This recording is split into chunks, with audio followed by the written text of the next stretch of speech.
الحمد لله وكفى والصلاة والسلام على حبيبنا المصطفى نبينا محمد وعلى آله وأصحابه أما بعد السلام عليكم ورحمة الله وبركاته.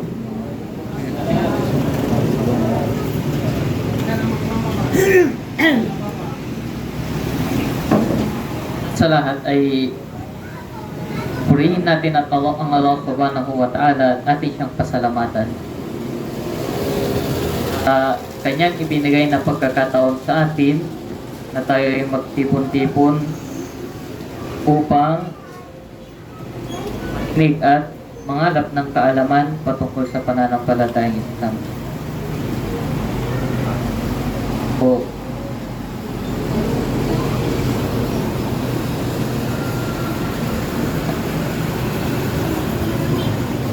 Allah subhanahu wa ta'ala ang kadakila. Allah subhanahu wa ta'ala siya ang lumikha sa lahat ng ating nakikita at hindi natin nakikita. Sinabi ng Allah subhanahu wa ta'ala, A'udhu billahi minash shaitanir rajim, wa rabbuka yakhluqu ma yasha'u wa yakhtar. Ang iyong Panginoon na siya likha ng kanyang naisin at siyang pumipili. Siyang pumipili mula sa kanyang mga nilikha kung ano man ang kanyang naisin at pinaparangalangan niya kung alin man ang kanyang naisin. So kabilang sa mga gawain ng Allah subhanahu wa ta'ala, siya ay namimili mula sa kanyang mga nilikha. Allah subhanahu wa ta'ala ay namili ng mga panahon, namili ng mga lugar, at pinagyan niya ito ng katangian at natatanging kainaman. At tayo bilang mga mananampalataya, atin itong pinaniniwalaan. Hindi na tayo nagtatanong sa gawain na ito ng Allah subhanahu wa ta'ala, dahil ang Allah subhanahu wa ta'ala ginagawa niya ang kanyang nais. Tayo bilang mananampalataya, hindi natin tinatanong ang Allah subhanahu wa ta'ala sa kanyang mga ginagawa, bagkus siya ang tatanong sa atin kung ano ang ating mga ginawa dito sa mundo. Ang Allah subhanahu wa ta'ala namimili sa kanyang mga nilikha. Namili ng mga sugo at mensahero mula sa kanyang mga nilikha. Siya ay namili ng mga lugar na at ginawa niya itong banal. Ganon din sa mga panahon. Kabilang sa mga panahon na pinili ng Allah subhanahu wa ta'ala at binigyan niya ito ng natatanging kainaman ay ang buwan ng Ramadan. Buwan ng Ramadan galing sa salita na Ramda, na sa malapit nitong kahulugan, ang ibig sabihin nito ay sobrang init. Dahil kabilang sa sinasabi ng mga ibang ulama ay ang unang Ramadan ay sa panahon ng tag-init. Ang Ramadan ay isa sa mga buwan na pinili ng Allah subhanahu wa ta'ala na maraming mga biyaya at pagpapala na napapaloob dito. Maraming mga kainaman. Kabilang dito ay ang buwan ng Ramadan. Dito ipinaba ng Allah subhanahu wa ta'ala ang banal na Quran. Shahrul Ramadan alladhi unzila fihi al-Quran hudan lin-nasi wa bayyinatin minal huda wal furqan. Ang buwan ng Ramadan na kung saan dito ipinaba ng Allah subhanahu wa ta'ala ang Quran. So, yung pagbaba ng Allah subhanahu wa ta'ala ng Quran sa buwan ng Ramadan, ibinaba ito mula dun sa Lawhil Mahfuz, kung saan nakasulat ang lahat ng mga bagay, at ibinaba mula sa kalangitan, unang palapag ng kalangitan sa Baitul Izzah ng buo. So yung Quran ibinaba sa Baitul Izzah ng minsanan, at pagkatapos nun ay ipinahayag sa Rasul sallallahu alaihi wasallam ng part by part. So yung pagbaba rin ng Quran, ang unang pagpapahayag ng Quran sa Propeta Muhammad sallallahu alaihi wasallam ay sa buwan din ng Ramadan. Shahru Ramadan alladhi unzila fihi al-Quran hudan lin-nasi wa bayyinatin minal huda wal furqan. Bilang gabay sa mga tao at mga maliwanag na mga ebidensya mula sa mga gabay at furqan, yung pagsiseparate, yung siniseparate, yung pinaghihiwalay yung katotohanan at sa kamalian. Yung Quran, ito ay gabay para sa lahat ng tao. So ang Quran ay ito ang kabilang sa mga katangian ng Quran ay siya ay gamot sa sakit, lalong-lalo na sa sakit ng ating mga puso. So yung mga ulama, sinasabi nila na ang sakit ng puso ay nahahati sa dalawa. Yung sakit ng syahawat, yung mga desire natin, yung mga pangsariling kagustuhan, at yung sakit na yung mga syubuhat, yung mga bagay na hindi alam ng karamihang tao na ito ang nagiging dahilan kadalasan ng kanilang pagkaligaw. So, yung Quran, ito ay gamot sa sakit ng puso na sa ating mga sariling pagkagustuhan, sariling mga desire. Dahil napapalong sa banal na Quran yung mga encouragement at yung pagbababala na nababasa natin, yung mga paglalarawan ng paraiso at ng impyerno at iba pang mga bagay. At gamot din ito sa mga syubuhat dahil nasa banal na Quran. Sa banal na Quran ay may mga malinaw na pahayag, may mga malinaw na ebidensya na kung saan pinaghihiwalay nito kung ano ang katotohanan mula sa mga kamalian. Sa buwan ng Ramadan, ibinaba ang banal na Quran. So pati rin yung mga naunang mga kasulatan nabanggit sa hadith na ibinaba ang Suhuf Ibrahim sa buwan ng Ramadan. Ganon din ang Taurah. Ganon din ang Injil. Ganon din ang Quran, sila ay ibinaba sa buwan ng Ramadan. So, sa katangian ng buwan ng Ramadan na siya ay tinatawag na Shahrul Quran o buwan ng Quran, kumarapat sa atin bilang mga mananampalataya na pahalagahan natin ang padamihin natin ang pagbabasa ng banal na Quran sa buwan na ito. At dahil sa pagbabasa ng banal na Quran sa buwan man ng Ramadan o sa hindi buwan ng Ramadan, ito ay may malaking gantimpala. Sinabi ng Rasul sallallahu alaihi wasallam, man qara'a harfan min kitabillahi falahu min hasanatun wal hasanatu bi 10 amsalha. Sino man ang magbasa ng isang letra mula sa aklat ng Allah Subhanahu wa Ta'ala ay meron siyang isang hasana. At ang isang hasana, birshri amthaliha, ay katumbas nito ay 10. La aqulu alif lam mim harf, walakin alifun harfun, walamun harfun, wa mimun harfun. So hindi ang alif lam mim ay hindi binibilang na isang letra. Bagkus ang alif ay isang letra, ang lam ay isang letra, at mim ay isang letra.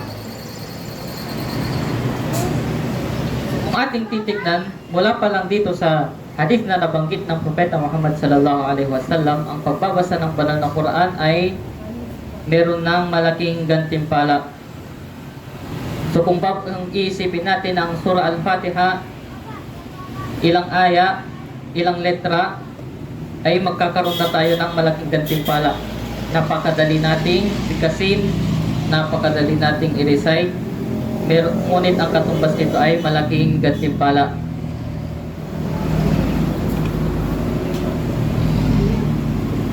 So, pangalawang katangian ng buwan ng Ramadan ay sa buwan ng Ramadan ay inobligan ng Allah Subhanahu wa Ta'ala ang pag-aayuno sa buwan na ito.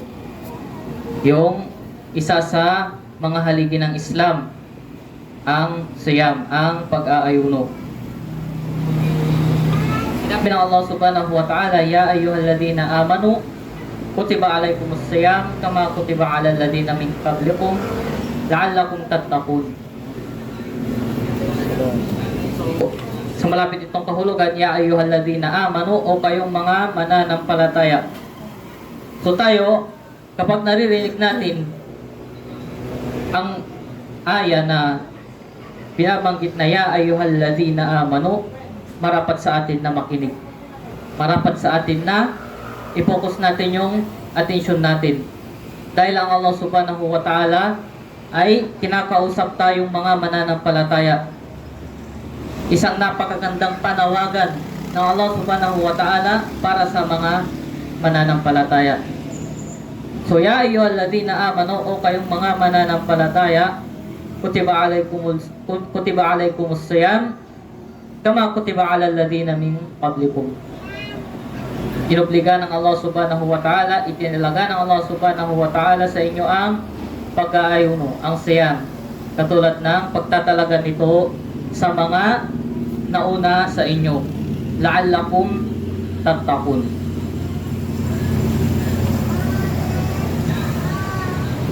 So, isa sa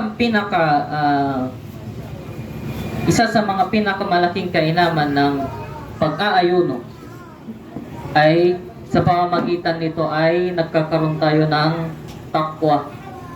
Nagkakaroon tayo ng takot sa Allah Subhanahu wa Ta'ala. So, maraming mga kainaman ang pag-aayuno, mula sa mga napakalaking gantimpala na ang Allah Subhanahu wa Ta'ala mismo ang magbibigay para sa atin. At mula rin dito ay sa pamamagitan din ng pag-aayuno ay napoprotektahan tayo o nailalayo tayo mula sa apoy ng impyerno. Sabi ng Rasul sallallahu alaihi wasallam, as-siyamu junnah. Ang pag-aayuno ay panangga. So, pinoprotektahan nito ang isang pananampalataya mula sa apoy ng impyerno sa araw ng paghuhukom. At ganoon din pinoprotektahan din nito ang isang mananampalataya mula sa paggawa ng kasalanan. Katulad ng nabanggit ng Propeta Muhammad sallallahu alaihi wasallam sa isang hadith, sinabi, ya ma'syara syabab, man istata'a minkumul ba'a falyatazawwaj fa innahu aghuddu lil basar wa ahsanu lil farj wa man lam yastati' fa alayhi bis sawm fa innahu lahu waja. So, sa malapit itong kahulugan, nananawagan ang Propeta Muhammad sallallahu alaihi wasallam sa mga kabataan, sa mga kabinataan na sino man ang may kakayahan na mag-asawa ay siya ay mag-asawa, at kung hindi naman niya ito kakayanin ay marapat sa kanya ang pag-aayuno. Dito natin makikita ng pag-aayuno ay pinipigilan nito, binabawasan nito ang mga pagnanasa ng isang mananampalataya. So, sa pamamagitan nito ay naiiwasan ng isang mananampalataya na sundin ang kanyang sariling kagustuhan. So, marami pang kainaman yung pag-aayuno, maliban na lamang sa maliban pa sa ating mga nabanggit, katulad ng ang mga nag-aayuno ay meron silang may pintuan sa paraiso na walang papasok dito maliban sa silang mga nag-aayuno. Kabilang din sa kainaman ng pag-aayuno ay ang hininga ng isang nag-aayuno ay mas mabango sa Allah subhanahu wa ta'ala. Mas mabango para sa Allah subhanahu wa ta'ala kaysa sa mamamahaling pabango. Dahil ang amoy ng hininga ng isang nag-aayuno, ito man ay hindi maganda sa pang-amoy ng mga tao. Ito ay resulta o bunga ng ibada. Ito ay nagmumula sa paggawa ng isang mananampalataya ng pagsunod sa Allah subhanahu wa ta'ala. At dahil dito ay kalugod-lugod ito para sa Allah subhanahu wa ta'ala. So, kabilang din sa mga kainaman nito ay nagkakaroon ng disiplina ang isang tao. So, kabilang din yung merong mga yung sa kalusugan, na katulong ang pag-aayuno sa kalusugan ng katawan natin. So, yung mga bagay na ito ay kabilang sa mga kainaman ng pag-aayuno na siyang itinalaga ng Allah subhanahu wa ta'ala, inobliga ng Allah subhanahu wa ta'ala sa atin bilang mga mananampalataya. So, yung pag-obliga ng Allah subhanahu wa ta'ala ng pag-aayuno o iba pang mga ibada, iba pang mga katulad ng sala, yung pagbibigay ng zakah, ang mga bagay na ito ay kung ating iisipin ay habag at awa ng Allah subhanahu wa ta'ala sa atin. Hindi ito bilang pagpapahirap. So bilang mga mananampalataya ay huwag natin isipin na ang mga inobliga ng Allah subhanahu wa ta'ala para sa atin ay parang trabaho o pagpapahirap sa atin. Ngunit ito ay bilang awa at habag ng Allah subhanahu wa ta'ala. Dahil kung ating titignan, ang original o ang asal sa mga ibada ay haram. Yung mga pagsamba, ang lahat ng pagsamba ay haram. Maliban na lamang sa kung ano ang merong nabanggit sa Quran at Sunnah na ito ay isang ibada. So tayo, kung nais natin mapalapit sa Allah subhanahu wa ta'ala, ay hindi tayo pwedeng basta gumawa na lamang ng isang bagay na sabihin natin, ginagawa natin ito bilang para malugod ang Allah subhanahu wa ta'ala, bilang pagsamba sa Allah subhanahu wa ta'ala. So hindi natin pwedeng gawin yun, maliban na lamang kung meron siyang basihan sa Quran at sa Sunnah. So tayo bilang mananampalataya, yung mga inobliga ng Allah subhanahu wa ta'ala, kung walang inobliga ang Allah subhanahu wa ta'ala, wala tayong paraan upang mapalapit sa Allah subhanahu wa ta'ala. Wala tayong ibang paraan upang malugod sa atin ng Allah subhanahu wa ta'ala. So wala tayong walang paraan upang mapatawad tayo ng Allah subhanahu wa ta'ala. So sa pagbigay ng Allah subhanahu wa ta'ala ng mga obligasyon na ito, yung mga ibada na itinalaga ng Allah subhanahu wa ta'ala para sa atin, ito ay awa ng Allah subhanahu wa ta'ala sa atin, pabor niya sa atin na magkaroon tayo ng paraan upang mapalapit sa Kanya. Magkaroon tayo ng mga pamamaraan upang magkamit tayo ng gantimpala at tagumpay dito sa mundo at sa kabilang buhay. So, bilang mga mananampalataya ay pahalagahan natin yung mga obligasyon na inobliga sa atin ng Allah subhanahu wa ta'ala. At sa buwan din ng Ramadan ay buwan ng tauba at ng pagpapatawad ng Allah subhanahu wa ta'ala sa ating mga kasalanan. Sinabi ng Rasul sallallahu alaihi wasallam, as-salawatul khams wal jumu'ah ila al-jumu'ah wa ramadanu ila ramadan mukaffiratun lima bainahum idza ijtanabatil kaba'ir.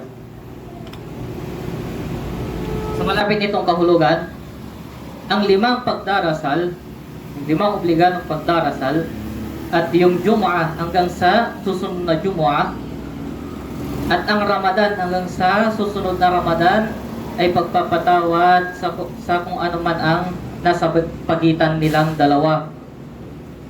Kapag nilayuan ang mga kabair, yung mga malalaking mga kasalanan.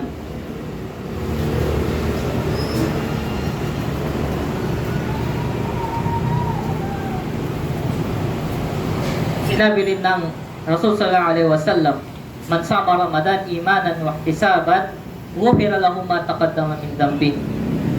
Sino man ang mag-ayuno, sino man ang pag-ayunuhan ang Ramadan ng may pananampalataya at nag-aasam ng gantimpala mula sa Allah subhanahu wa ta'ala ay patatawarin para sa kanya ang mga naunang mga kasalanan. So tayo bilang mga mananampalataya, tayo ay itayo natin ang pag-aayuno sa buwan ng Ramadan, imanan wa ihtisaban, ng may pananampalataya. So tayo naniniwala tayo, nananampalataya tayo na ang pag-aayuno sa buwan ng Ramadan ay isa sa mga obligasyon na inutos sa atin ng Allah subhanahu wa ta'ala. Naniniwala tayo na ito ay inobliga para sa atin ng Allah subhanahu wa ta'ala. At ginagawa natin ito para lamang sa Allah subhanahu wa ta'ala. Nag-aayuno tayo para hindi para sa ibang tao. Hindi para makita ng ibang tao o may sabihin yung ibang tao. Bagkus tayo ay mag-aayuno para sa Allah subhanahu wa ta'ala. At nag-aayuno tayo ihtisaban na nag-aasam, inaasam natin ang mga gantimpala na nag-aantay para sa atin sa ating mga pag-aayuno ng ikhlas sa Allah subhanahu wa ta'ala.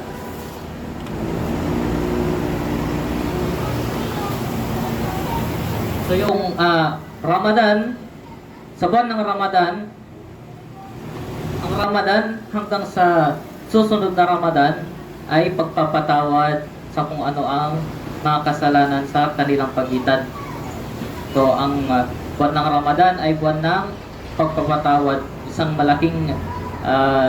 malaking pagkakataon para sa isang mananampalataya na mapatawad ang kanyang mga kasalanan. So, sino man yung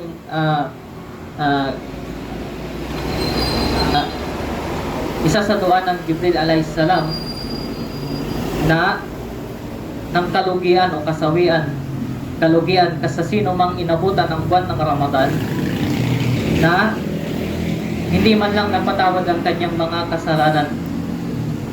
At ito ay nag-amin dito ang Propeta Muhammad sallallahu alaihi wasallam.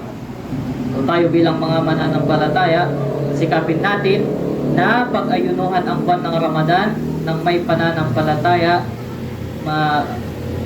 sa Allah subhanahu wa ta'ala at pag-aasam ng magantimpala at nag-aasam ng pagpapatawad ng Allah subhanahu wa ta'ala. Kabilang din sa kainaman ng buwan ng Ramadan, sinabi ng Propeta Muhammad sallallahu alaihi wasallam, "Idza kanat awwalul lailatin min Ramadan, sufidatis syayatin wa maradatul jin. Wa ghulqati abwabun nar, falam yuftahu min habab, wa futiha abwabul jannah, falam yughlaq min habab." So, kabilang sa kainaman ng buwan ng Ramadan, sa buwan ng Ramadan ay itatali yung mga shayatin. So, kaya sa buwan ng Ramadan, dumadami yung mga mananampalataya, yung mga Muslim ng kanilang mga kabutihang mga gawa. So, napaparami ng mga Muslim yung kanilang mga ibadah. At mas madaling umiwas sa mga pagkakasala. So, dahil ang mga shayatin ay nakatali, ay humihina ang kanilang impluensya sa tao. Yung kanilang pagbubulong sa puso ng mga mananampalataya ay hindi sila nagtatakumbay sa kanilang gawain ito sa buwan ng Ramadan, di katulad ng sa ibang buwan.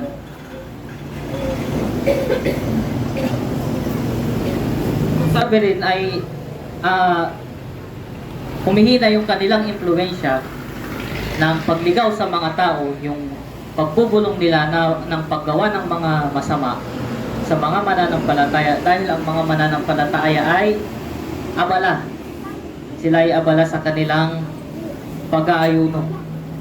So tayo bilang mga mananampalataya, tayo ay nag-aayuno. So tayo ay nakapokus sa pag-iibada na ating ginagawa. So mas madali para sa atin na umiwas sa mga paggawa ng kasalanan.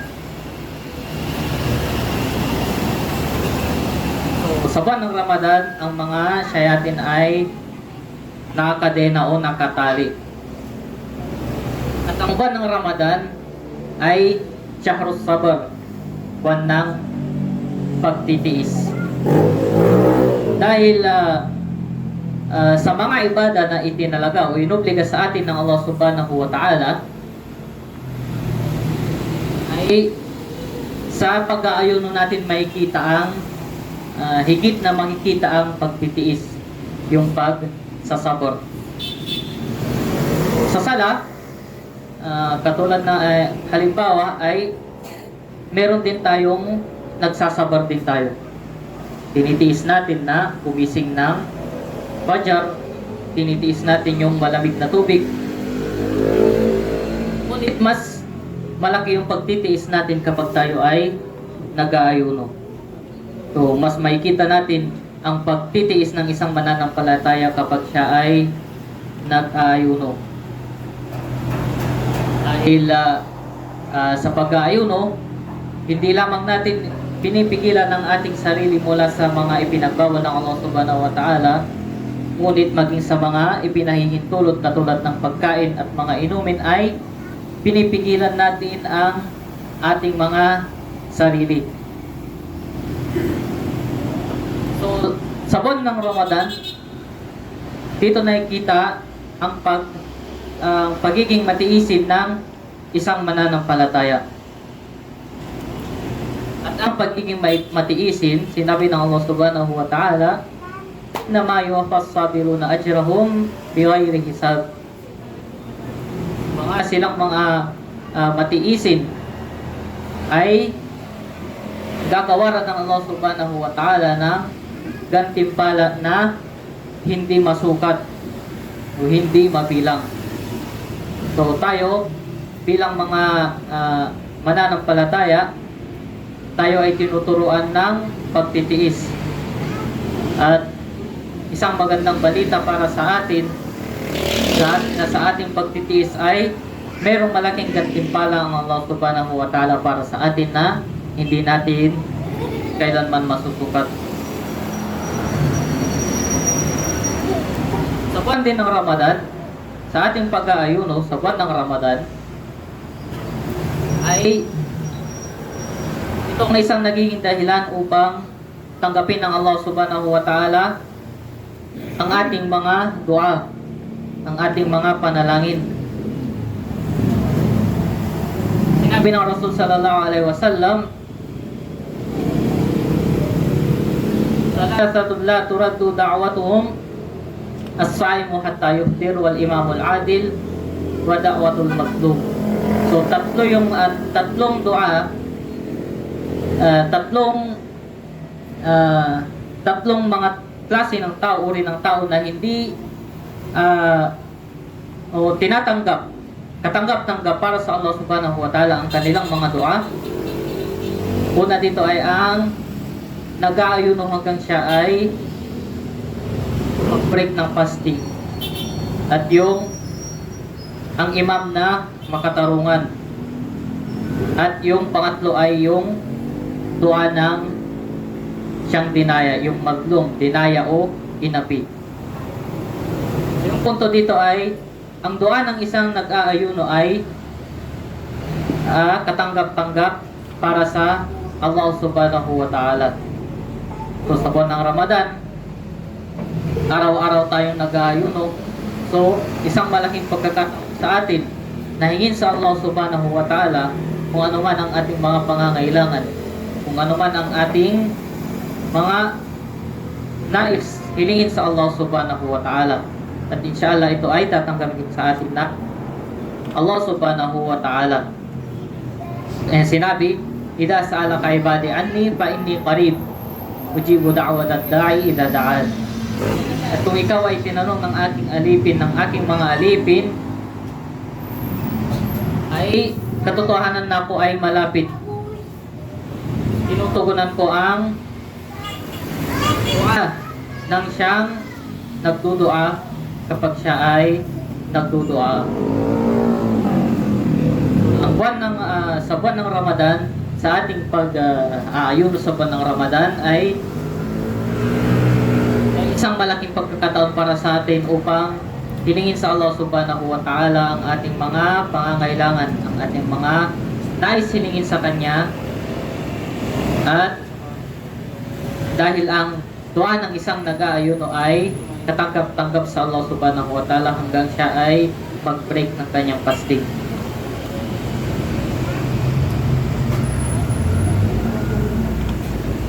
So ang buwan din ng Ramadan, isa sa pinakamalaking kainaman ng buwan ng Ramadan ay napapaloob dito yung Laylatul Qadar. Yung Laylatul Qadar, yung last 10 days, last 10 nights na mas pinagtatrabahuan ng mga mananampalataya, na sila ay nag-aasam na maabutan ang Laylatul Qadar, na kung saan ang katumbas nito ay 1,000 buwan. So, isa ito sa ilan sa mga pabor ng Allah subhanahu wa ta'ala sa atin, sa umma ng Propeta Muhammad sallallahu alaihi wasallam, na hindi man tayo ang ating mga edad ay maikli, ang ating buhay ay maikli kumpara sa mga naunang mga nasyon, sa naunang mga umma. Ngunit isang kainaman para sa atin ay yung Laylatul Qadar, na kung saan kung naabutan natin ang Laylatul Qadar ay maaari nating mapantayan yung mga gawain ng mga naunang nasyon. Isa sa mga kainaman ay kahit maikli ang ating buhay dito sa mundo, ay binigyan tayo ng pagkakataon ng Allah subhanahu wa ta'ala upang makakamit tayo ng mga gantimpala na maaring matumbasan yung mga gantimpala ng mga naunang mga nasyon na kung saan mahaba ang kanilang buhay.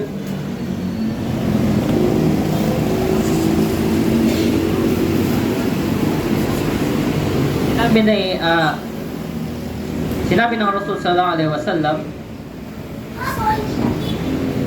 "Hada ash-shahr qad hadarakum wa fihi lailatul khair min alfi shahr." Katotohanan na ang buwan na ito ay dinatnan, kayo ay dinatnan. At dito ay napapaloob dito ang isang gabi na kung saan ito ay mas mainam pa sa 1,000 buwan. Man hurimaha faqad hurimal khairu kullu wala yahramu khairaha illa mahrum.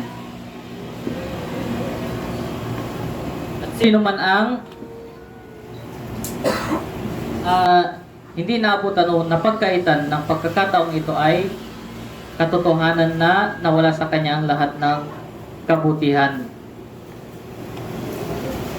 At sino man ang hindi nakakamit ng kabutihan na napapaloob dito ay hindi ito napapalampas sa sino man maliban na lamang na sila yung mga napagkaitan ng maraming kabutihan. So dito sa ang ating mga nabanggit ay kabilang lamang sa mga kainaman ng buwan ng Ramadan. Ilan sa mga kainaman ng ating pag-aayuno sa buwan na ito. So tayo bilang mga mananampalataya ay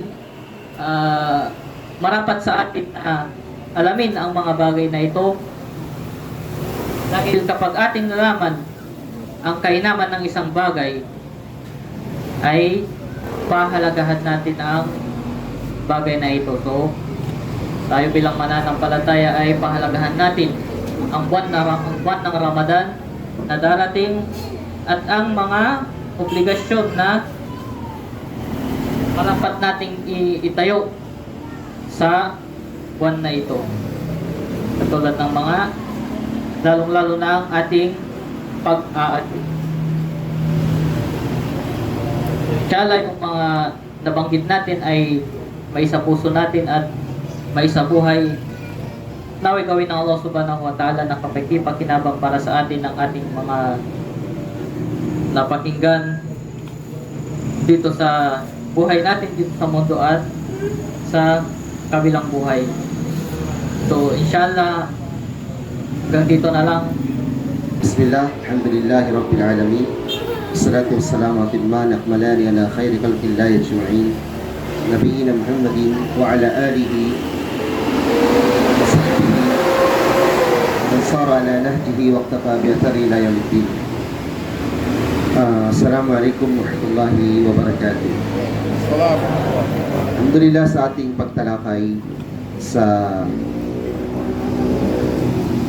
istiqbal ng Ramadan, dadako tayo sa alituntunin ng pag-aayuno sa buwan ng Ramadan. Mga alituntunin, mga papaon, paalala sa sinumang mag-aayuno sa buwan ng Ramadan upang ang mga ito ay magsilbing paalala, pag-iingat at nang hindi masayang at mabaliwala ang ating pagod, puyat, uhaw, gutom sa isang buwan na ibada. So ang buwan ng Ramadan ay isang buwan na ibada, 29 or 30 days. So ito ay hindi isang araw na ibada, hindi 2 araw, 5 araw, isang buwang ibada. So kapag nasayang isang buwang ibada natin, sayang din ang dumating na buwan ng Ramadan sa taong natin.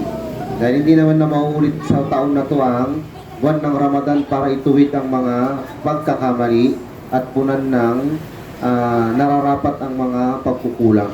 So ito ay paghahanda sa pagsalubong sa buwan ng Ramadan upang tayo ay mayroong baon na kaalaman handa ang ating katawan at tayo ay nasa masiglang pagsalubong sa buwan ng Ramadan. So,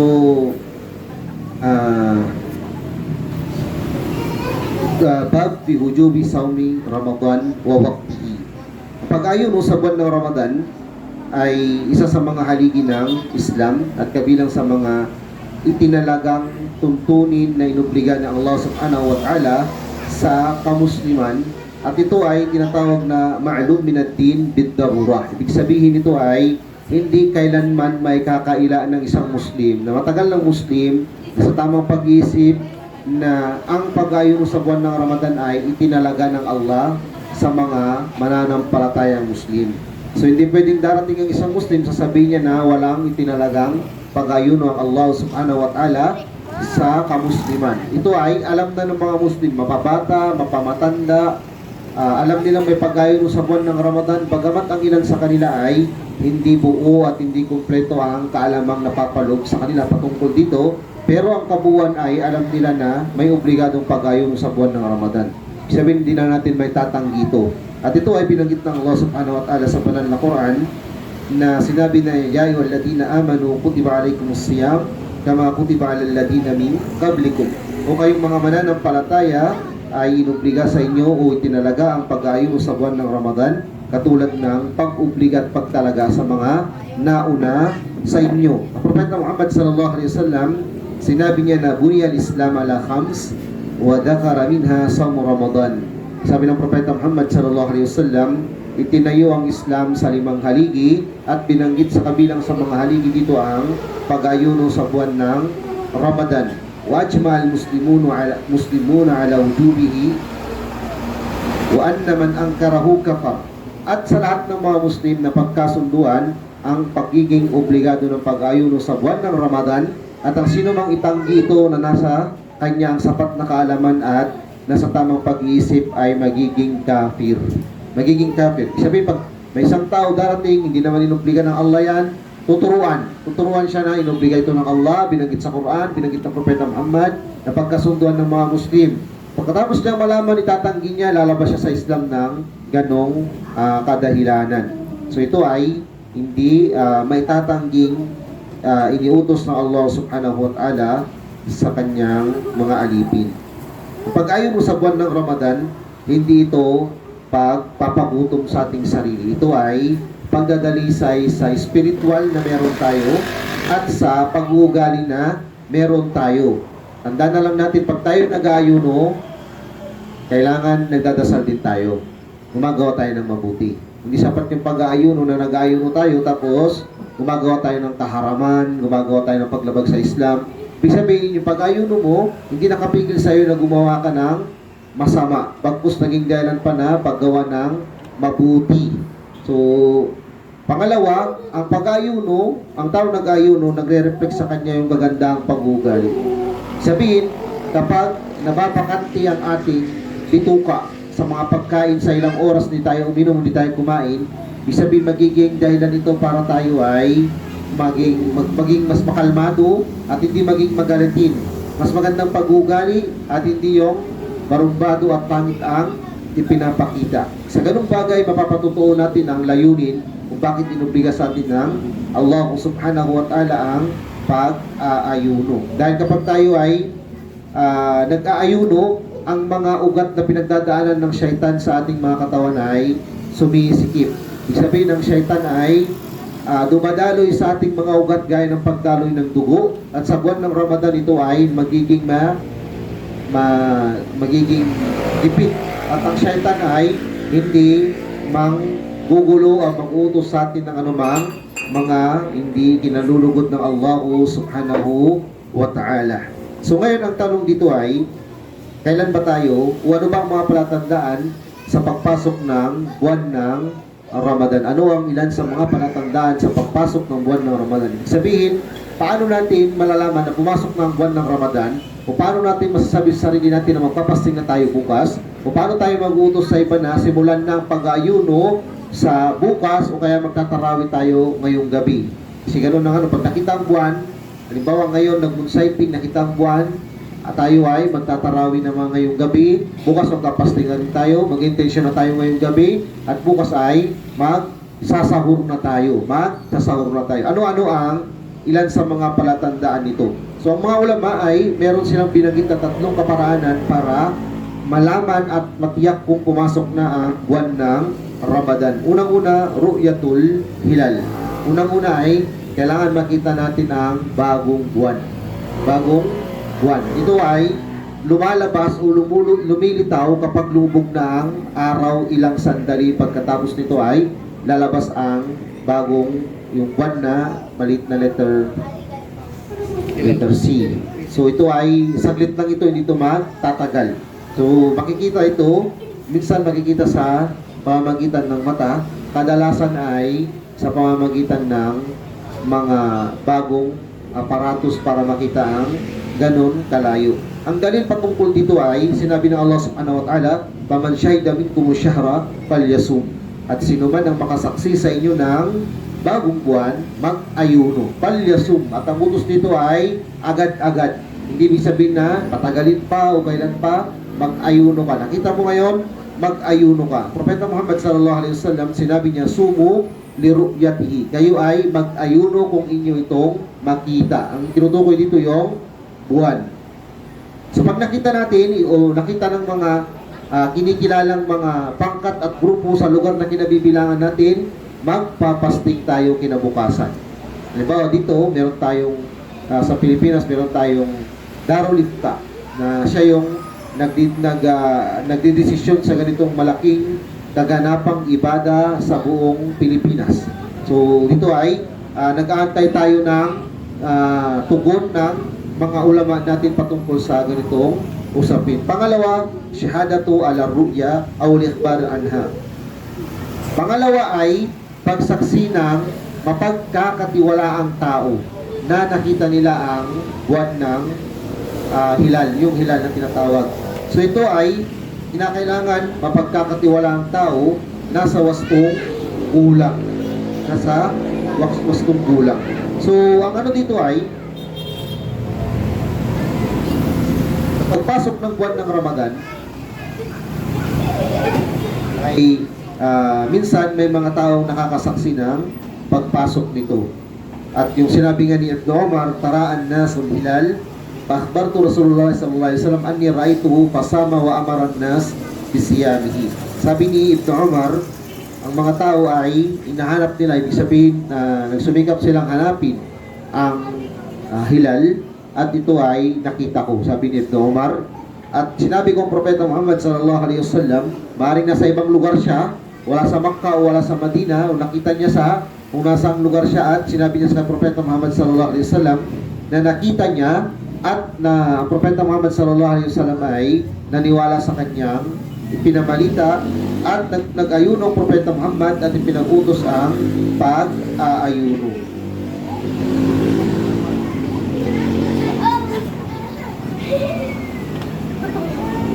So ang tanong dito ay, sa pagpasok ng buwan ng Ramadan, ilan ang bilang ng tao para mapatunayang pumasok ang buwan ng Ramadan? Ibig sabihin yung nakakita. Sapat ba ang isa o higit pa o ano ang nararapat? Base sa alit na ito ni Ibn Umar ay sapat ang isang tao para magsabi na pumasok na ang buwan ng Ramadan o nakita ang hilal. Pero sa paglabas ng buwan ng Ramadan ay kailangan 2 ang saksi na nakakita ng paglabas ng bagong buwan ng Shawwal. So sa pagpasok ng buwan ng Ramadan, okay ang isang tao na magbalita, pero sa paglabas nito ay 2 ang kinakailangang bilang ng tao na mapagkakatiwalaan. So pangatlo ay pagkumpleto sa buwan ng Sha'ban ng 30 days. So nasa buwan tayo ngayon ng Sha'ban, at tayo ay nasa anong buwan, ilang araw na tayo ngayon? 30. Ilang araw tayo ng Sha'ban? 17. Ha? 17. Pang 17 na araw tayo ng Sha'ban. So, ito ay kung hindi nakita ang bagong buwan sa ika-29 na na araw, hindi nakita ko kumpletuhin ng Sha'ban ng 30 days. Dahil halimbawa kung maging makulimlim ang panahon sa araw ng moon sighting, ay kukumpletuhin ang buwan ng Sha'ban ng 30 days. So pag nakumpleto yung 30 days, sa susunod na araw nun, i-declare na start na ng pag-aayuno sa buwan ng Ramadan. So makakapaghanda pa tayo ng isang araw para sa tuluyang paghahanda sa buwan ng Ramadan. Kadalasan ng mga tao, kapag buwan ng Ramadan, ang hinahanda nila damit na susuot, ano ba yun, pagkain na kakainin, masjid na, pag-iftaran, ano pa, hadiya na matatanggap, saka na ilalabas, ano pa yung mga pinaghahanda natin, yung kulang, pera. O, pera yun. Kulang sa paghahanda ng sariling physically, halimbawa sarili, paano niya ihanda paano niya hahatiin yung oras niya sa pagbabasa ng Quran, walang programa. So kailangan yun, pagpasok ng buwan ng Ramadan, may program tayo na gagawin. Babasahin ko yung Quran kasi buwan ng Quran ito. Aaralin ko ang pagbasa ng Quran kasi buwan ng Quran ito. Ano pa, babasahin ko yung hadith ng Arba'un Nawawi, halimbawa. Magbabasa ako sa aklat na ganito kapag hindi ako nagbabasa ng Quran. Makikinig ako ng surah, magre-review ako ng na-memorize ko. So dapat meron tayong programa para hindi masayang ang paglisan ng buong buwan ng Ramadan na wala tayong nagawa sa ating sarili. So kanino obligado ang pag-ayuno sa buwan ng Ramadan? So ang pag-ayuno sa buwan ng Ramadan ay hindi obligado sa lahat ng Muslim. Pero ang panawagan sa pag-ayuno sa buwan ng Ramadan ay panawagan sa lahat ng Muslim. So naintindihan niyo yung pagkaiba nun? Ibig sabihin, kahit hindi ka mag-ayuno dahil sa iyong sakit, dahil ikaw ay manlalakbay, dahil ikaw ay matanda, ang panawagan ng Islam ay nasasaklaw ka. Pero lahat ka ng Muslim obligado mag-ayuno, hindi lahat ay obligadong mag-ayuno. Sino-sino ang mga obligadong mag-ayuno? Sila yung mga taong napapaloob sa kanilang mga kondisyong binanggit sa pag-ayuno sa buwan ng Ramadan. So ano ang unang kondisyon? Una, kailangan Muslim. Sa lahat ng ibadah sa Islam, lahat ng gawaing pagsamba sa Islam, pinakaunang kondisyon, Muslim ka. Kung hindi ka Muslim, nag-ayuno ka, hindi makakount yun na good deeds mo. Nagpagod ka lang. Kung ikaw ay hindi pa Muslim, nagsala ka ng nagsala, hindi ka pa nagsyahada, hindi pa makakount yun sa'yo. So, ang first step na gagawin mo para makount ang mga good deeds na gagawin mo, mag-Muslim ka muna. Nasabitin ng iyong dila, paniniwala ng iyong puso, hindi ka pinilit, at naunawaan mo ang binanggit mong syahadatain. Pagkatapos ito ay, magiging Muslim ka at ang pagiging Muslim mo siya ang magiging unang hakbang para tanggapin ng Allah ang iyong mga mabubuting mga gawa. So, hindi obligado ang pagpapasting sa isang kafir o hindi pa Muslim. So, pangalawa ay nasa wastong gulang. Nasa wastong gulang na edad. Wastong gulang nasa 15. O nasa kanya na yung mga palatandaan ng pagdadalaga o pagbibinata. Ano yung mga palatandaan ng pagdadalaga at pagbibinata? Na alam natin. Yan, halimbawa 15, sagad na yun. Talagang masasabi mo ng dalaga yung babae o kaya naman ay pinatay yung lalaki. Ano pa yung mga palatandaan? Nagregla. Sa babae lang yun. Hindi kasama yung lalaki doon. Ano pa? Ito, minsan, laging tinatanong ito yung anak ko, magpa-obligado ba sa kanyang fasting? So, paano masabing obligado sa anak mo yung fasting? Kung hindi mo rin alam yung mga palatandaan na nasa wastong gulang na at tamang pag-iisip. Kasi minsan merong 9 years old na batang babae, yung pag-iisip niya ay meron namang 30 years old, pag-iisip niya parang 9 years old. So ano pa talaga susundin natin doon? Yung edad ba o yung pag-iisip?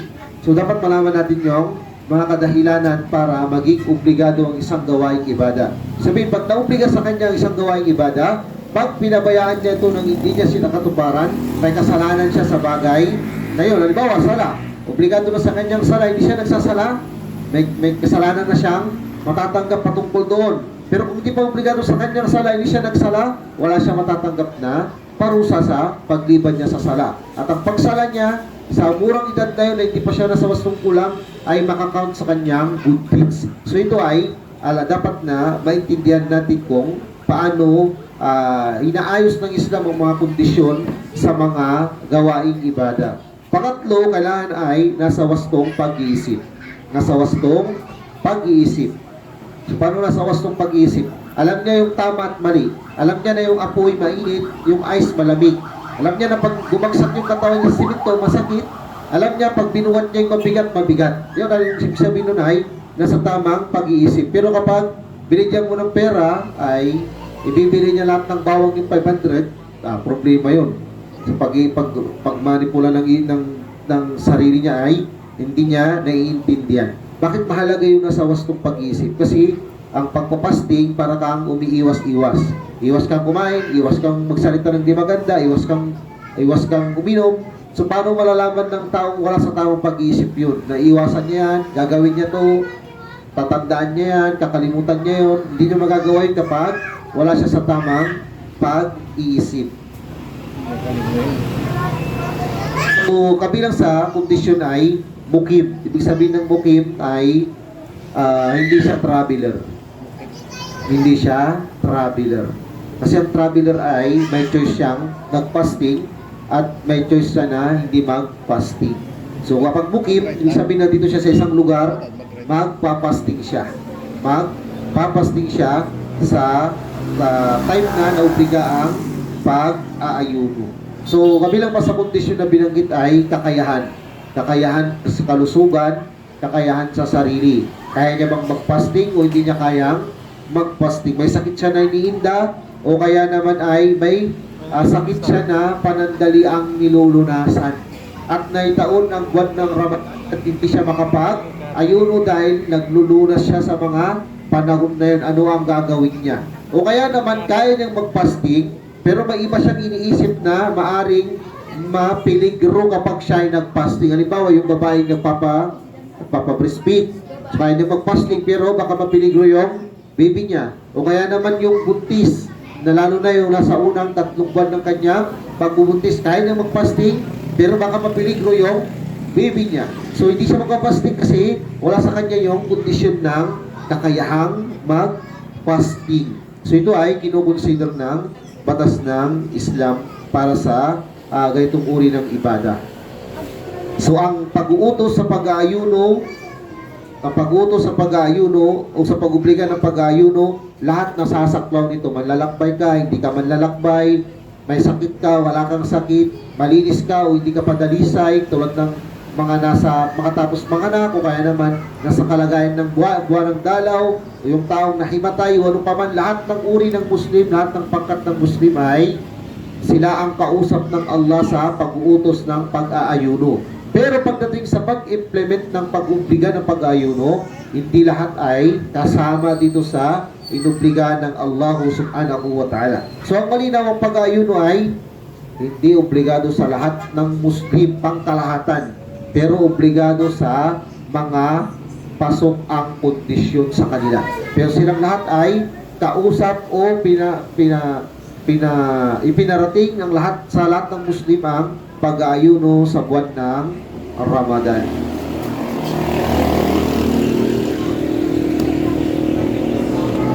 So, ang pag-aayuno sa buwan ng Ramadan ay hindi ito agad-agad na obliga sa mga Muslim. Pag-aayuno sa buwan ng Ramadan, hindi ito inobliga agad sa mga Muslim. Sa panahon ng kamangmangan, ang mga Arabo ay nag-aayuno sila sa araw ng Ashura. Kasi kumbaga yung mga aral ng mga naunang mga propeta ay umabot pa sa kanila. So kahit na ang propeta Muhammad sallallahu alaihi wasallam noon ay nagpapasting din siya sa araw ng Ashura. Katulad ng binanggit ni Aisha sa kanyang hadith na ang propeta Muhammad sallallahu alaihi wasallam doon, pati ang mga Quraysh ay nag-aayuno sila sa araw ng Ashura bago tuluyang i-declare ang pag-aayuno sa buwan ng Ramadan. So ang buwan ng Ramadan, i-declare ito ang pag-aayuno dito sa buwan ng Sha'ban. Ibig sabihin, yung buwan na ito ngayon kung saan naroon tayo, dito i-declare ang pag-aayuno sa buwan ng Ramadan sa pangalawang taon ng pagiging propeta ng propeta Muhammad sallallahu alaihi wasallam. So ang mga Muslim sa sinaunang pag-uutos ng pag-aayuno sila ay nasa pagpili sa pagitan ng pag-aayuno o kaya naman ay hindi mag-ayuno. Sa unang panahon, magpasting ka o hindi ka magpasting. Kung hindi ka magpasting, magpakain ka. Yun ang rulings noon. Noong mga unang yugto ng pag-obliga ng pag-ayuno. Magpasting ka. Kung hindi ka magpasting, magpakain ka ng tao. Sa pangalawa naman ay inubliga ang pag-aayuno sa sinumang may kakayahan. Pero wala nang pagpipilian. Ibig sabihin, wala na yung hindi ka magpapasting o hindi ka magpapasting ka o hindi ka magpapasting. Inubliga na ang pag-aayuno sa may kakayahan. Ang pangatlong pag-uutos ng pag-aayuno ay kapag ikaw ay nagpapasting at nakatulog ka, pagkalubog ng araw, itutuloy mo na yung fasting mo kinabukasan. Halimbawa na, nagpasting ka ngayong araw na to, araw ng Thursday. Tapos nakatulog ka alas 5, nagising ka, nakalubog na yung araw, ituloy mo na yung fasting mo hanggang kinabukasan. So mabigat yun sa mga Muslim. Hanggat sa binigyan na ng Allah sa kaluwagan ng mga Muslim at nagalak sila sa panibagong pagtalaga ng Allah subhanahu wa ta'ala sa oras ng pag-ayuno, at ito ay ang sa oras ng pag pumasok ng oras ng Fajr, hindi ka na kakain at kakain ka na lang ulit sa pag nag-adan ng Maghrib. Kasi yung sinundan natin ay yung pangatlong yugto ng utos ng pag-aayuno. Kapag nagpasting ka buong araw, tapos nakatulog ka at nalubugan ka na ng araw habang natutulog ka, tuloy mo na yung fasting mo hanggang kinabukasan. At yun ay mahirap na sa mga Muslim na medyo talagang mahirap talaga yun. Isipin mo, magtutuloy ka na fasting dahil nakatulog ka. Pero yung naging kaluwagan ng Islam dito ay nilagyan ng Allah subhanahu wa ta'ala ang oras ng pag-aayuno simula sa oras ng Fajr hanggang sa dumating ang oras ng Maghrib. At ito ay kaluwagan na sa mga Muslim. Nang iniutos na ito ng Allah subhanahu wa ta'ala, naging lalong sumaya ang mga Muslim sa utos ng ito ng Allah subhanahu wa ta'ala. At itong mga marahil na ito yung mga antas ng pag-uutos ng Allah subhanahu wa ta'ala sa isang ibada at sa mga pagbabawal ay common ito sa Islam. Halimbawa, ang alak, hindi agad na ipinagbawal ang alak na bawal. Dumaan muna sa mga ilang yugto hanggang tuluyang ipinagbawal. At marami pang iba sa batas ng Islam na ganito naging daan upang tuluyang ipagbawal ang isang gawain o ano paman. So ngayon ay dadako naman tayo sa simula ng pag-aayuno. Simula ng pag-aayuno. Kung sakaling na-declare na halimbawa na bukas ang fasting, so mag-intention na tayo ngayon. Mamaya nga, madaling araw, kakain na tayo ng sahur. Sahur ba o suhur? Ano ang tama? Sahur o suhur? Sahur. Ano bang tama?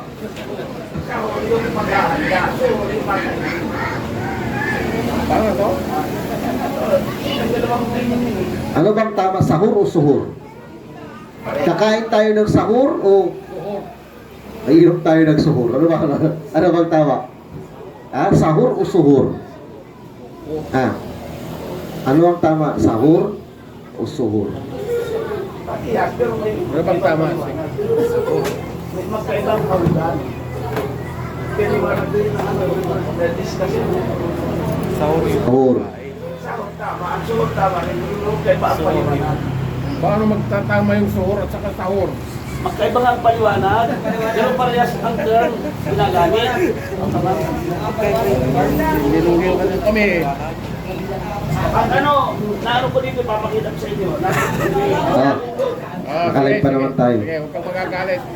May Wala na? Oo, wala na. Oh, sige Dito sa kabila nakalive? Video lang. Ha?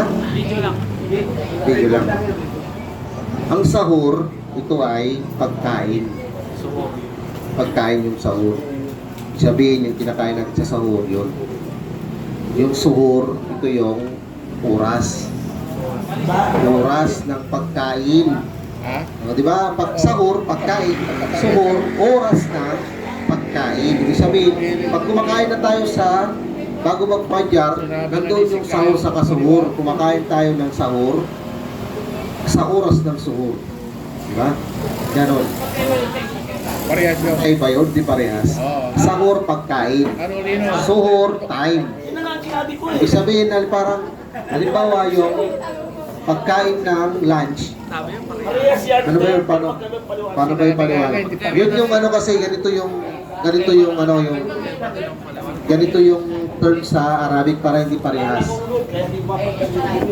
Sabi ng Propeta Muhammad sallallahu alaihi wasallam, Para alam mo. sabi ng Propeta Muhammad sallallahu alaihi wasallam, tasaharu fa inna fis sahuri barakah. Kung pagkain kayo ng pagkain sa sahur, dahil ang pagkain sa oras ng sahur ay may blessing. Kahit busog tayo minsan, busog tayo sa gabi, kumain pa rin tayo ng kahit na kunti sa sahur. Kasi dito ay mayroong baraka. Nakapagsahur tayo, may baraka. Pero yung iba din, kahit di nakapagsahur, may baraka pa din, sabi nila. Pero ang yung binanggit na Propeta Muhammad sallallahu alaihi wasallam, kumain tayo ng pagkain sa sahur, suhur, kasi meron ditong baraka. May blessing sa pagkain natin. So, dito sa pagkain ng sahur, ang sunna dito ay iantala mo hanggang sa malapit na ang bang o adan ng fajar. Sabihin, hindi sunna, ang kakain ka ng alauna, alas 2, tapos matutulog ka, gigising ka ng alas 2 ng tanghali. Hindi yun sunna. Kasalanan yun. Hindi rin sunna na kakain ka ng alas 3, tapos alas 5 ang fajar, tapos matutulog ka na ng hanggang sa nahabagat ka ng Allah. So, yun ay yun sunna, hindi yun. So, anong sunna? Ang sunna ay dito tayo, kakain tayo sa, halimbawa, 20 minutes bago mag-adan. Ganyan, 20 minutes, ganyan. Yun yung sunna, yun yung mainam. Siyempre kung ang kinain mo ay mas malapit dito sa fajar, mas tatagal yun. Diba? Mas tatagal yun. At yun ay mas mabayaya at ito ay kainam-inam. Ngayon kapag ang isang tao ay junub, o kaya naman isang babae na natapos ng kanyang buwan ng dalaw at nagising siya at 10 minutes na lang ay mag-aadan na ng fajar, anong unahin niya? Unahin niyang kumain, siyempre. Unahin kumain at uminom. Huwag mo nang maligo, mamaya na. Huwag mo nang maligo, mamaya na. Unahin yung pagkain. Bakit unahin yung pagkain? Kasi yung limit ay limitado. Yung pagligo, pwede pa yan mamaya. So ito ay pinapaliwanag ng mga ulama sapagkat minsan may mga tao na pag nagising, junub o kaya naman natapos ang kanyang buwan ng dalaw, maliligo muna, unahin yun bago sagawa ng kumain ng sahur. Kasi ang pananaw niya sa kanyang sarili, marumi siya para magsimula ng ibada. So yun ay maling paniniwala. Maling paniniwala sa bagay na yun. So pag nag-ayuno tayo buong araw, di ba, nag-ayuno tayo buong araw at dumating na ang oras ng maghrib at tayo ay mag-break ng fasting. So ito ay kung ang sahur, ang pagkain ng sahur sa oras ng suhur ay inaantala natin hanggang malapit ang oras ng maghrib ay ng fajar. Dito naman ay dapat madaliin natin ang break ng fasting kapag napatunayan ng lubog ng araw o sa pamamagitan ng mga malinaw na palatandaan gaya ng adan. Huwag yung nag-aadan na ay nandyan ka pa, busy ka pa na, inaantala mo ng ilang minuto, taliwas sa sunna yun. Taliwas sa sunna yun. Sabi ng Propeta Muhammad sallallahu alaihi wasallam, la yazalun nasu bi khairin ma'ajjalul fitr. Ang mga tao ay nananatili sa kabutihan habang minamadali nila ang pag-break ng fasting nila. Sabi pa niya ay, sa sinabi ng Allah subhanahu wa ta'ala, inna habba ibadi ilayya a'jaluhum fitra. Tunay ng kamahal-mahal na alipin sa akin, sabi ng Allah, ang sino mang minamadali niya ang pag-break ng fasting. So yung mga Shia, papadilimin natin lang ng madilim na madilim. Kaya ng kanilang mga mukha na madidilim. Padidilimin muna nila ang kanilang ang paligid bago sila tuluyang mag-break kasi yung lubog na yung araw. So sa atin, lubog na yung araw kahit hindi tuluyang dumilim ang paligid. Magkaiba naman kasi yung dumilim ang paligid sa lumubog ang araw. Ang kondisyon, lumubog ang araw, hindi dumilim ang paligid. Kaya kung mag-break ka ng fasting na kailangan dumilim mo ng paligid, patunayan mo yan sa mo kinuha yung kondisyon mo na yan na kailangan mag-break ka ng fasting. Ang kondisyon sa pag-break ng fasting, lumubog ang araw, hindi dumilim ang paligid. Baka pag nahultog ka na, dumilim paligid mo, mag-break ka ng fasting. Kahit hindi pa lumubog ang araw. So mali yun. Mali. Ang tama ay lumubog ang araw. Kasi, lumubog ka ang kondisyon ay, kasi may mga tao na kailangan madilim muna yung paligid bago sila mag-fasting, mag-break ng fasting para siguradong lumubog daw ang araw. Hindi, ang kondisyon lumubog ang araw, hindi madilim ang paligid. So ito ay paglilinaw lamang. Ano yung sunna sa pag-break ng fasting? Salad o ano ba ang fried chicken? Ano ba? Pizza o ano bang sunna? Ang sunna una ay rutab. Rutab ito yung dates na halos kalahati niya ay hinog at yung kalahati niya manibalang. Mostly ito siniserve na malamig. Hindi ito nagtatagal ng buhay niya ng ilang araw kapag hindi nilagay sa rep. Kailangan nakalagay sa rep yun. Yun yung rutab. Propeta Muhammad sallallahu alaihi wasallam gusto niya kapag nagbe-break ng fasting yung rutab. Rutab yung manibalang na klase ng dates. Para siyang may pait-pait na magata-gata, matamis-tamis. Parang gano'n yung ano niya. So kung walang rutab, dates, yung tamar. Kung ano, ang kainin natin. So kung wala namang tamar, tubig. Kung walang tubig ay candy. O ano na lang, meron, wag laway. Wag naman yun. Inipon mo na ng buong araw, tapos doon mo lang yung ano. Wag yun, wag. Kasi may mga pilusot mo na yung iba, yan ang sinasabi nila eh. Wag. Makro ang paglunok ng laway. Makro, kapag nagpapasting ka ay makro. Mahulog sa makro. Kapag iniipon mo ng iniipon, tapos dilununok, mahulog ka sa haram. Mahulog ka sa haram. So yun ang mainam na pag-fasting. So ano yung dua pag-break ng fasting? Ang hadith na Allahumma lakasumtu wa ala rizkika aftartu, ito ay mahinang hadith. Bagamat binabanggit sa maraming mga aklat, ay si Sheikh Shalih Al-Fawzan sa libro niya na ito na mula kasulpet binanggit niya yung dua na ito. Allahumma lakasumtu wa ala rizkika aftartu. Pero ito ay klinaro ng Lujna Daima o yung senior scholar ng Saudi Arabia na ito ay mahinang klase ng hadith. So kung mahinang klase ng hadith, hindi pwede nating patunayan na laging gagamitin. So ano yung naiulat na hadith na laging binabanggit? Isulat natin ito sa bahay natin. Dahabad dama'u, wabtalatil uruku, watabatal ajru, insyaallah. Napawi ang uhaw at nabasa ang mga ugat at pinagtibay ang gantimpala sa kagustuhan ng Allah. Kailan ito binabanggit? Pag nakakain na tayo ng dates. Dates na at nakainom na tayo ng tubig. Kasi paano mapapawi ang uhaw kung hindi ka pa uminom? Paano mabasa yung ugat dito kung hindi ka pa uminom? So kaya anong gagawin? Nakain ka muna ng dates, isang dates, tapos isang bowl na salad. Hindi gano'n. Inom ka muna ng kakain ka muna ng isang dates, tapos inom ka muna ng tubig, saka mo sasabihin yung dua. Pero bago ka kakain ng dates ay Kalating fried chicken. Bismillah. Bismillah. Tapos, pag nakakain ka ng dates na nakainom ka na ng ilang higop ng mainit na bulalo. Mainit na bulalo. Tubig ay sabihin mo ang dahabad dama'u, abtalatil uruku, watabatal ajru, insyaallah. So, i-memorize natin ito. Inshallah, 30 days tayo magpapasting, 30 days natin makakalimutan. Hindi natin binabanggit. Kasi kapag nandiyan na yung pagkain, ready na, para kang tatakbo na, kantay lang ng pusok na pahak. Takbo na. Di ba? Huwag mong makalimutan yung kahit na bismillah lang, pinaka-minimum ay, huwag mong kalimutan. Huwag kang matulad sa mga tao na nagapi sila ng sarili nilang kagustuhan. Pati yung pag-bismillah ay hindi na naisip. Lalo na yung mga unang pag-aayuno, talagang diktikan talaga doon. Yung mga unang araw ng pag-aayuno, diktikan talaga ang pagod at uhaw doon. Talagang pag tinignan mo yung dates, ayaw mo kunin ang iba yan. Di ba? Talagang dapat kunin mo. So, natin kalimutan yung dua. Minsan, sobrang uhaw at pagod natin ay hindi natin maalintanan, hindi natin nababanggit ang dua. Banggitin natin yung dua. Isulat natin ng malaki sa bahay natin. Ano? Ilagay natin yung dahabat damau, wabtalatil uruku, watabatal ajru, insyaallah. So ngayon dadako tayo sa nakakasira ng pag-aayuno. Ano-ano ang nakakasira ng pag-aayuno? Bakit kailangan malaman ng isang Muslim ito para hindi siya makagawa ng makakasira ng kanyang pag-aayuno?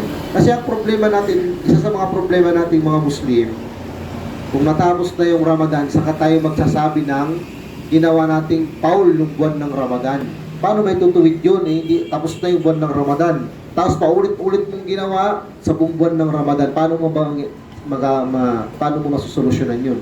So, ang payo ng ating mga ulama, kapag meron tayong hindi alam at nandun tayo sa oras ng ibada, kung napapasting ka, ay kailangan pagbigay alam mo sa mga nakakaalam ng rulings ng ginagawa mong ibada. Nasa tawaf ka, tanong ka kung pwede, kasi sa tawaf, pwede mong kausapin yung katabi mo. Pwede kang magtanong sa mga nandyan na nakatabi para umaalalay. Wag lang sa sala, siyempre yung sala ay hindi pwede tanongin mo yung ano raka na tayo. Di ba? Tapos sinagot ka, ako rin hindi ko alam, sabi niya.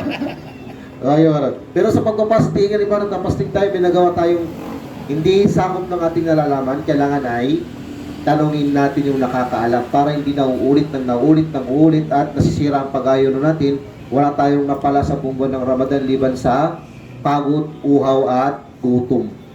So ano-ano itong mga nakakasira ng pag-aayuno sa buwan ng Ramadan?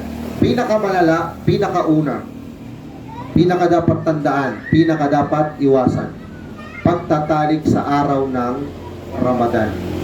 Pagtatalik sa araw ng Ramadan. Mali yung sinasabi ng iba na pagtatalik sa buwan ng Ramadan. Mali yun. Mali. Ang tama ay pagtatalik sa araw ng Ramadan. Kasi sa gabi pwede. Pwede naman sa gabi.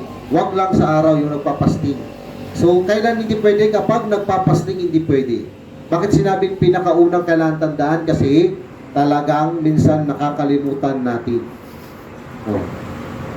Noong ng Propeta Muhammad sallallahu alaihi wasallam nangyari ito. Na merong lalaki na pumunta kay Propeta Muhammad sallallahu alaihi wasallam, sabi niya, "Ya Rasulullah, halaktu." O ya Rasulullah, nalagay ko ang sarili ko sa pinakadelikadong kalagayan. Anong nangyari? Sabi ng Propeta Muhammad sallallahu alaihi wasallam, "Waqa'tu fi zawjati pinahari Ramadan." O kamakala o kamadukira bil hadith. Sabi niya na, ako ay may nangyari sa amin ng asawa ko habang araw ng Ramadan na nagpapasting.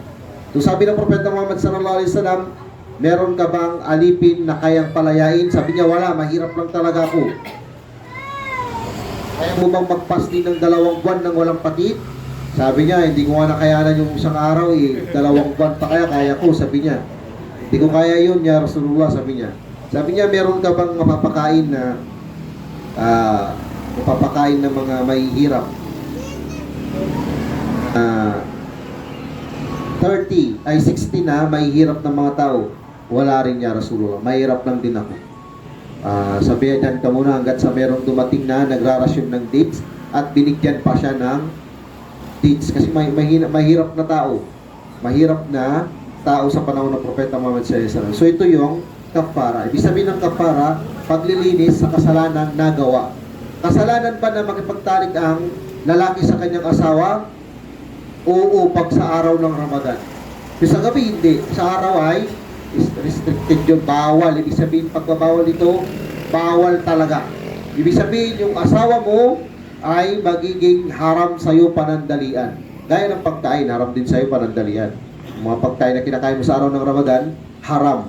Pero after na, paglubog ng araw, pwede na. So ito ay matinding ipinagbabawal. Kung ang isang tao ay nakagawa nito, paano niya dadalisain yung sarili niya? Unang-una, magpalaya siya ng alipin. Wala naman nang papalayaing alipin ngayong mga panahon na to. Anong gagawin ko? Pangalawa, magpasting ka ng 2 buwan na walang patid. 2 buwan na walang patid, ibig sabihin, 60 days. Tapos, walang valid reason na itigil mo. Maliban lang kung nagkasakit ka ng matinding sakit talaga.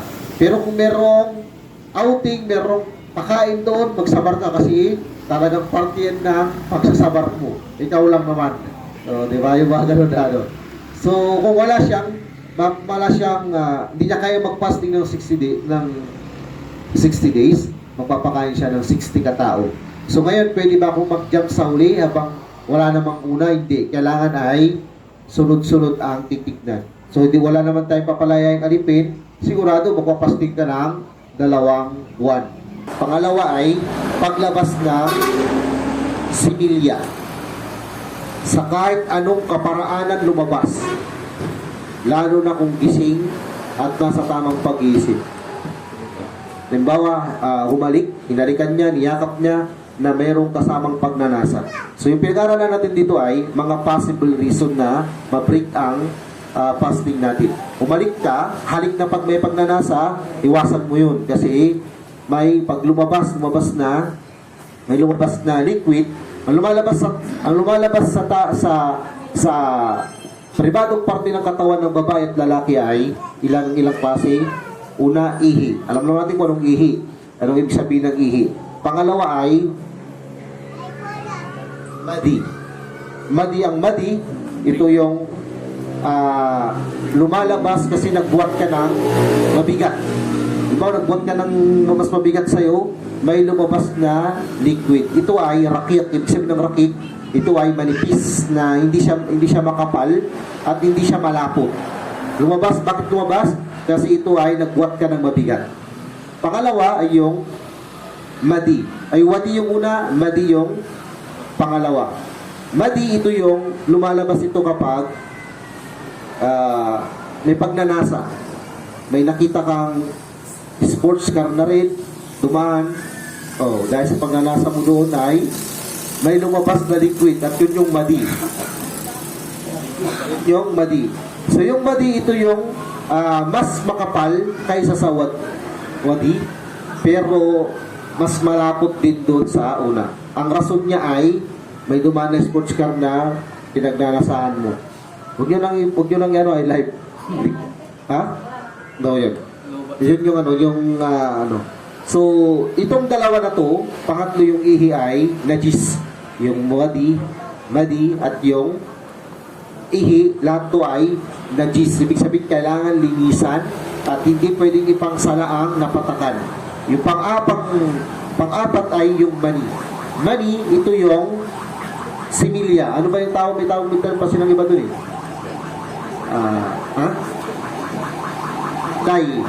Yung kunlay. Ito yung kunlay.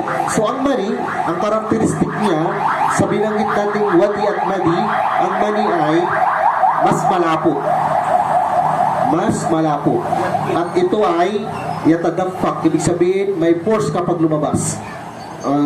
Kulikal insano min main dafit. Binanggit sa Quran, kulikal insano min main dafit. At ang tao ay nilikha mula sa tubig na bumulwak. Diba? Bumulwak. Yun yung dafit. Yatadampak. Tapos merong nararamdaman yung tao sa kanyang sarili. May nararamdaman yung tao sa kanyang sarili. Yung tinatawag nila na term. Scientific term. Ano na doon? May ganun siya. Ha? Sensation. May sensation siya nararamdaman. Nabubukod tangi siya sa mga ito dahil meron siyang ganung katangian at yatadampak, ibig sabihin bumubulwak. So, para malaman natin kung anong klaseng liquid ang lumabas at ano ang gagawin nating hakbang na pagdadalisay sa ating sarili. So, itong mani, ito ay hindi najis. Hindi ito najis. Bakit hindi najis? Kasi dito nilikha yung tao. Ibig sabihin, pag najis to, najis din tayong mga tao. So, hindi ito najis.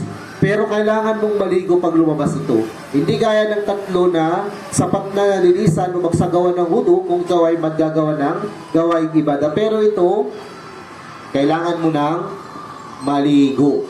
So pag ito ay lumabas sa panahon ng ikaw ay nagpapasting,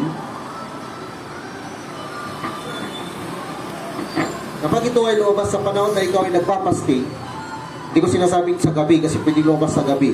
Ikaw ay nagpapasting, dalawa lang ang pwedeng senaryo. Unang-una, tulog ka, wet dream. Pangalawa, gising ka, hindi ko alam kung anong dahilan ba't lumabas. Diba? Kasi ito ay lumalabas by force. Diba? Lumalabas ito by force. Kung pag lumabas ito, gising ka, break ang fasting, automatic yun. May kampara ba? May paglilinis ba? Walang paglilinis.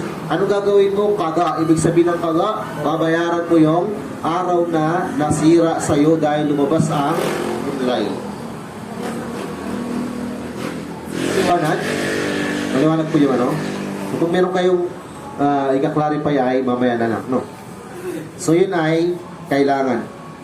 Kailangan. So pag lumabas ito, sira ang fasting, walang paglilinis, pero merong pagbabayad. Merong pagbabayad. Ibig sabihin, babayaran mo ang anumang araw na nasira. Pangatlo, pagkain at pag-inom ng sinasadya.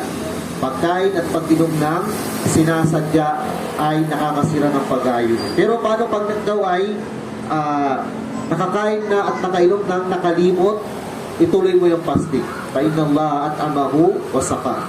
Dahil ang Allah subhanahu wa ta'ala, sabi ng Propeta Muhammad sallallahu alaihi wasallam ay pinainom siya at pinakain. Ituloy mo lang. Hindi yung naka-1 litro na yung iniinom mo, tapos sabi mo, okay lang to. Diba? Walang ganon. So, dapat ay alam-alam ng Allah kung ano yung ginagawa nating hila o ginagawa nating para-paraan para makainom at makakain.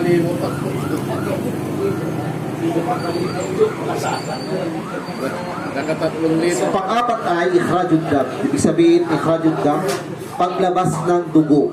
Paglabas ng dugo na marami. Halimbawa sa mga babae, buwan ng dalaw, lumabas ang dugo, automatic yun, sira yung fasting nila. Kahit 2 minuto na lang mag-adan na ng mag-rip. Babayaran na lang nila yung araw nila na hindi nila na pag-ayunuan o yung araw na lumabas yung buwan ng dalaw nila. Marami ang dugo na lumalabas sa tao na magiging dahilan ng pagkahimatay niya, aksidente, ganyan, o kaya hijama, nakakasira ito ng fasting. Pero yung malit lang na mga sugat, mga gasgas, ay hindi ito nakakasira ng fasting. Kung ikaw ay magdudunit ng dugo, huwag sa araw na ikaw ay fasting. Kasi ang marami ang dugo na kukunin sa iyo ay magiging dahilan ng paghihina mo, at ang paghihina magiging dahilan ng pagkahimatay at masisira ng fasting mo. So huwag ka munang mag-fasting, huwag ka munang magdunit ng dugo. Yung mga dugo na kinukuha sa atin, halimbawa, para sa laboratory, ganun. Malilit lang naman yun. Hindi yun makakasira ng fasting. Hindi yun makakasira ng fasting. So, panglima ay ang sinasadyang pagsusuka. Ang sinasadyang pagsusuka. Kumain ka ng kumain, tapos hinila mo yung dila mo, lumabas yung kinain mo, yun. O kaya tinusok mo yung kalangala mo, lumabas ng mga kinain mo, at yun ay sinadyang pagsusuka na kasira ng pag-aayuno. Pero yung hindi sinasadyang nasuka ka, halimbawa napadaan ka sa mabaho, diba gano'n? Nasuka ka, ito ay hindi sinasadya, kaya dapat na ituloy mo yung pagpapaskin mo sa araw na yun. So kabilang sa mga pinapaalala na dapat iwasan ay mubalagatu al-madbaga wal istinsya. Ito yung labis-labis na pagmumubog at pagsingha. Sa araw ng pag-ayuno, hindi ito pwede. Yung magmumubog ka na, tapos parang nilalaro-laro mo yung tubig sa bibig mo, tapos unti-unti mo na parang nilulunok yung tubig, binabawas-bawasan mo ka, ito ay hindi pwede. Ganon din yung singha ng mga tubig na ganyan, hindi yan pwede. So lahat ng dadaan sa ating ito, pababa ay hindi po pwede. At lahat ng papasok sa ating mga ugat na magiging dahilan para tayo ay lumakas. Halimbawa yung swero, o halimbawa ano pa mga liquid na papasok na sa katawan natin, hindi yan po pwede. Kasi nakakasira ito ng pag-aayuno. So kabilang sa mga dapat iwasan, matapos ang mga praktikal na nakakasira, ay yung mga pagsisinungaling, paggawa ng kwento, riba, pagmumura, o ano pa mang mga bagay na may kaugnayan dito. At ito ay dapat na iwasan. Pangit na pananalita, pangit na pag-uugali, hindi pagsasala, hindi paghihijab, ano pa? Pagkikipag-away, iwasan din. Pero hindi nakakasira yung pagkikipag-away. Hindi nakakasira yun. Pero makakasira. Hindi nakakasira kung inaway ka. Pag nakipag-away ka at pagmura-mura ka ay mababawasan yung mga good deeds mo. Pag nagmumura yung isang tao at nagsisinungaling, gumagawa ng mga kwento habang nagpapasting, ay nakakasira ito ng pag-aayuno. Nakakasira hindi agad-agad. Hindi ibig sabihin pag nagmura ka, masisira yung fasting mo. Ang ano dito, mababawasan yung reward. Pero kapag tuluyan mong ginagawa ito ng parang normal na wala kang, makakasira ito ng tuluyan. Pag tuluyan na ginawa mo, normal sa sarili. Kaya pag sinabing pag-ayuno sa buwan ng Ramadan, ay dapat nag-ayuno din ang buong katawan. Nag-ayuno yung buong katawan. Anong kaibahan ng siyam sa saw? Anong kaibahan ng siyam sa saw? Ya ayyuhalladhina amanu kutiba alaykumus siyam kama kutiba alal ladina min qablikum. So yung word na ginamit ng Allah subhanahu wa ta'ala dito ay siyam. O kayo mga mananampalataya, ipinag-utos o ipinalaga sa inyong pag-aayuno. So yung siyam dito ay ibig sabihin pagbabawal kumain at uminom. Kumain at uminom. Siyam. Pero yung binanggit ni Maria sa suratul Maryam, inni nadartu lirrahmani sawma walan tukallimal yawma insiya. So yung sawma dito, ito ay sa salita. Sa salita, ibig sabihin ang sawm ay pagbabawal sa pagsasalita ng hindi kaaya-aya in general. Ibig sabihin, magpapasting ang iyong dila mula sa pagsasalita ng hindi kaaya-aya habang nagpapasting ang iyong katawan mula sa mga panandaliang ipinagbabawal o pansamantalang ipinagbabawal na pagkain at inumin. So, ibig sabihin ng isang tao, pag nagpapasting, dalawa ang kanyang tinutugon ng pag-aayuno. Siyam at saw. Siyam at saw. Ang mamasaklap dyan ay, kadalasan sa mga tao, nagpapasting ng term na siyam, pero hindi nagpapasting sa term na saw. So ang Propeta Muhammad sallallahu alaihi wasallam sinabi niya, man lam yada' qawla zur wal amalu bi falaysa lillahi hajatun fi yada' ta'amahu wa syaraba. Sabi ng Propeta Muhammad sallallahu alaihi wasallam, sino man ang hindi niya lisanin ang hindi kaaya-ayang salita at gawa, ay hindi rin kailangan ng Allah ang kanyang pag-iwan sa kanyang pagkain at inumin. So useless ang pagpapastig natin, pag-iwas sa pagkain at inumin, kung hindi umiiwas ang dila natin sa pagsisinungaling, paglabir-labir, ano pa, pagchichismis, kwento-kwento ng mga walang kabuluhan, yun ay bawas ng kabuwang reward. Although ang pag-ayuno sa buwan ng Ramadan ay ang Allah nakakalap ng reward. Kullu amal ibnu Adam lahu illa sawm fa innahu li wa ana ajzi bi. Sabi ng Allah subhanahu wa ta'ala sa hadith ng Propeta Muhammad sallallahu alaihi wasallam, lahat ng gawain ng anak niya dan sa kanya, maliban sa pag-aayuno sapagkat ito ay sa akin at ako ang maggagawad ng gantimpala dito. Kaya kayo ng tanong, ano ba ang pinakamainam?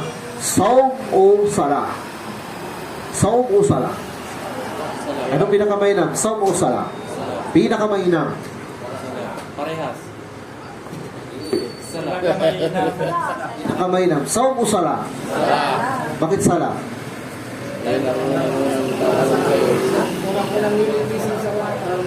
Ang unang lilitisin sa araw ng pag-upo. Unang itatanong. Unang lilitisin, no? Ano pa? Bakit hindi sawm? Ang Allah ang nakakaalam dun eh. Reward. Ha? Dito na lang sa pagsasalansan natin ng haligi ng Islam. Pagkatapos ng syahadatain, anong sunod? Sala. Hindi sawm. Although ang sawm ay, at Allah magbibigay ng gantimpala nito, pero yung sala ay iba sa lahat ng ibada. Ang isang tao na nagpapasting, pero hindi nagsasala, useless. Palabas siya sa Islam. Hindi nagsasala eh, pero nagpapasting. Pero yung isang taong nagsasala, pero hindi nagpapasting, hindi malalabas sa Islam. Yun yung kaibahan. Ang taong nagpapasting, pero hindi nagsasala. Kaya ngayong mga ibang Muslim na nagpapasting, pero hindi nagsasala, ay mag-isip-isip sila. Baka hindi, pag hindi ka na Muslim, paano pang i-count yung fasting mo sa araw na yun? Hindi ka na Muslim. Di ba binanggit natin kanina yung pinakauna, ang unang kondisyon ng ibada sa saum ay Muslim ka. Ang problema ngayon, hindi ka naman nagsasala, hindi ka na Muslim sa batas ng Islam, pero napapastig ka. Ngayon, yung pastig ko ba makakount sa'yo? Oo. Kaya yung sabi niya na, hindi ako. Oo. Di ba? Yun na lang yung logic na pag-isip dun sa bagay na yun. Kaya kung ikaw ay nagpapastig, hindi ka naman nagsasala, itigil mo na yung ginagawa mong kalungkuhan sa sarili mo. Tigilan mo na yan kasi nakuhumaling ka sa masama. So ano yung dapat mong gawin? Magsala ka. Alagaan mo muna yung sala bago mo alagaan yung fasting. No? Kung nagpapasting tayo, di naman tayo nagsasala, useless yun. Di ko sinasabi na huwag ka nang magsala. Ang sinasabi ko, useless yung ginagawa mo. Para magkaroon ng epekto ang mga ibadang ginagawa natin. Sadaka, pagutos ng mabuti, pagbabawal ng masama, pagbabasa ng Quran, kailangan merong sala.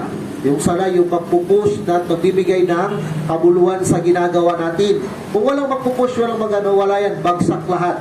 Para kang naglagay ng mabibigat na bagay na walang nagdadala sa kanya na matibay. Walang sasalo kasi nahuhulog lahat ng ibada na ginagawa natin.